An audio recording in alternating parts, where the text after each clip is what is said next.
Doctor Babasaheb Ambedkar, बहुजनांचे तसेच शेतकऱ्यांचे कैवारी महात्मा ज्योतिबा फुले, महिलांना प्रगतीच्या शिखरावर नेणाऱ्या आद्य शिक्षिका क्रांतिज्योती सावित्रीबाई फुले, जिने आपल्या कुशीतून स्वतःचे हिंदवी स्वराज्य निर्माण करणाऱ्या वीर शिवाजीला जन्म दिला, ती मा जिजाऊ.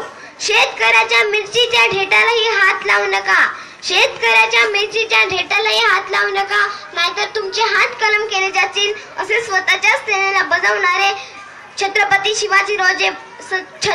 शिवाजीराजे भोसले. वडिलाने मुलगा नाही शिकविला, तोही पापाचा भागीदार झाला. जैसे जन्म देणे कर्तव्य त्याला, तैसेचे शिक्षण देणे अगत्याचे, असे ग्रामगीतेतून शिकवण देणारे राष्ट्रसंत तुकडोजी महाराज. दगडाच्या मूर्तीत देव नसून तुमच्या आमच्या देव आहे, ही शिकवण देणारे स्वच्छतेचे प्रसारक संत गाडगे बाबा. पृथ्वी ही शेषाच्या मस्तकावर तरलेली नसून कष्टकरी काम करी समाजाच्या तळहातावर वसलेली आहे, असा विज्ञानवादी विचार मांडणारे साहित्यरत्न अण्णाभाऊ साठे.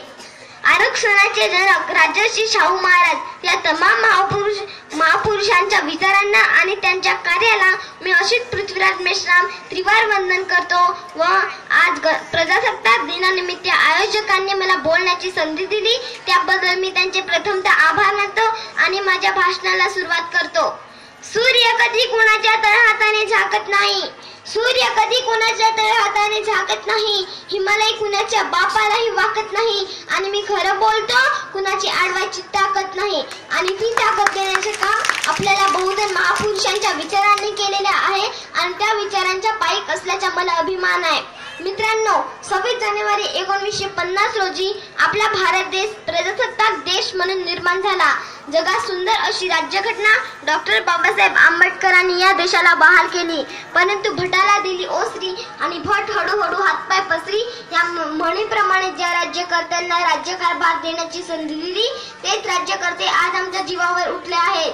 या देशात ज्या लोकांना काही कळते त्या लोकांना कोणीही विचारायला तयार नाही, आणि ज्या लोकांना काहीच कळत नाही त्या लोकांच्या हातामध्ये या देशाची सूत्रे आहेत, आणि म्हणून आज या देशाचा शेतकरी आत्महत्या करतोय. कधी काळी या देशात सोन्याचा धूर निघत होता, परंतु आज या देशात शेतकऱ्याच्या सरणाचा धूर निघतो आहे. संपूर्ण जगाला अन्न पुरवणारा शेतकरी आज उपाशीपोटी झोपतो आहे. संपूर्ण जगाला वस्त्र पुरवणारा शेतकरी आज आपल्या पत्नीला वर्षातून एक लुगडाही घेऊ शकत नाही. ग्रामीण भागातील 80% समाज दारिद्र्य रेषेखाली जगतो आहे. 2 वेळच्या जेवणासाठी वन फिरतो आहे, तर दुसरीकडे या देशात लाखो करोडो रुपयांची संपत्ती साठवून ठेवणारे लोक आहेत. बियर बार मध्ये पैशांची उधळण करणारे लोक आहेत, आणि हा सर्व पैसा भ्रष्टाचारातून आलेला आहे. या देशाशी केलेल्या देशद्रोहातून आलेला आहे, आणि म्हणून हा देश नेस्तनाबूत होण्याच्या मार्गावर आहे. कारण मित्रांनो, अच्छे दिन आने वाले है असे हमी देणाऱ्या सरकारने शासकीय कर्मचाऱ्यांना 7वा वेतन आयोग दिला.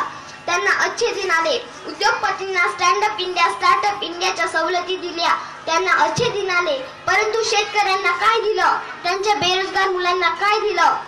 इथे जमलेल्या तमाम गावकऱ्यांनो, शिवरायांच्या मजमावळ्यांनो, बाबा जोंदेवजीच्या सेवकांनो, डॉक्टर बाबासाहेब आंबेडकरांच्या भीम सैनिकांनो, तुकाराम महाराजांच्या वारकऱ्यांनो, माझ्या आया बायांनो, आज मी तुम्हाला प्रश्न विचारतो की पहिले या गावात एक दारूचं दुकान होता, आता 2 झाले, याला तुम्ही अच्छे दिन म्हणाल काय? पहिले या गावात 5 पान टपऱ्या होत्या, आता 10 झाल्या, याला तुम्ही अच्छे दिन म्हणाल काय? पहिले आमच्या माता भगिनी खरा गुटख्या खात नव्हत्या, आता खरा गुटख्याच्या अधीन झाल्या आहेत, याला तुम्ही अच्छे दिन म्हणाल काय?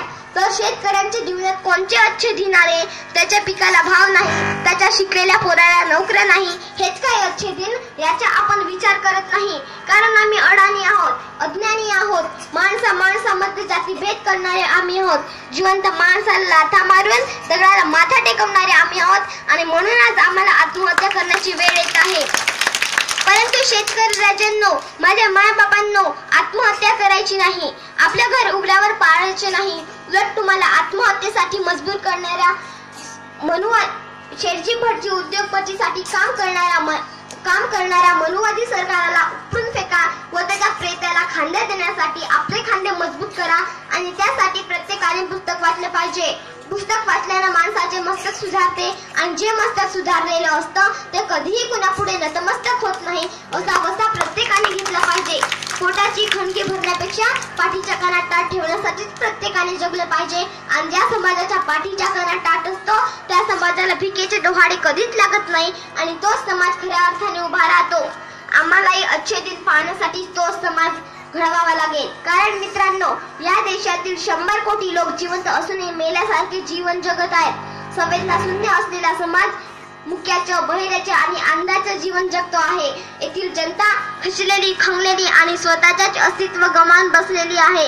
येथील लोकांच्या मनामध्ये आत्मविश्वासाचा अभाव आहे आणि म्हणून या देशाचा कारभार आंधळ दळतोय आणि कुत्रा पीठ खातोय अशी अवस्था झाली आहे. सामान्य माणसाला मंगळसूत्र विकूनही न्याय मिळत नाही. इथे हातात शस्त्र असणाऱ्या गुंड्यांचं आणि खिशात पैसे असणाऱ्या ढेंड्यांचे राज्य आहे. आणि म्हणून आज माझा तुम्हाला प्रश्न आहे की सामान्य माणसाने जगायचं कसं? सामान्य माणसाचा वाली कोण? कोण देईल सामान्य माणसाला न्याय? ह्या सर्व प्रश्नांची उत्तर जर तुम्हाला पाहिजे असतील तर एवढंच लक्षात ठेवा की घासल्याशिवाय धार नाही तलवारीच्या पाठीला. घासल्याशिवाय धार नाही तलवारीच्या पाठीला आणि फुले शाहू आंबेडकर यांच्या विचारांशिवाय पर्याय नाही महाराष्ट्राच्या या मातीला. एवढं बोलून मी आपले 2 शब्द बंद करतो. जय फुले, जय सावित्री, जय. थँक्यू.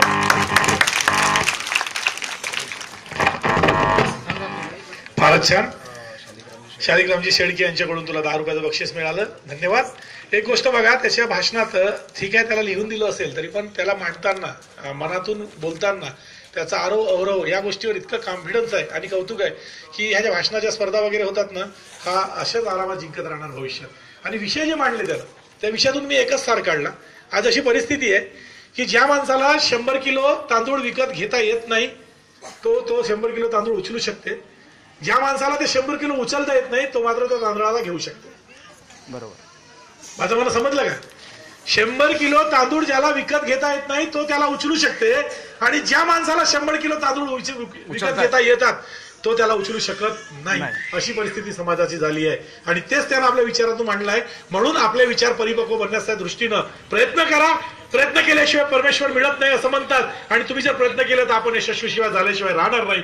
हेही मात्र सत्य आहे आणि ते सत्य प्रत्येक जण समजून घ्या. थँक्यू. धन्यवाद. धन्यवाद सर. आणि असं म्हटलं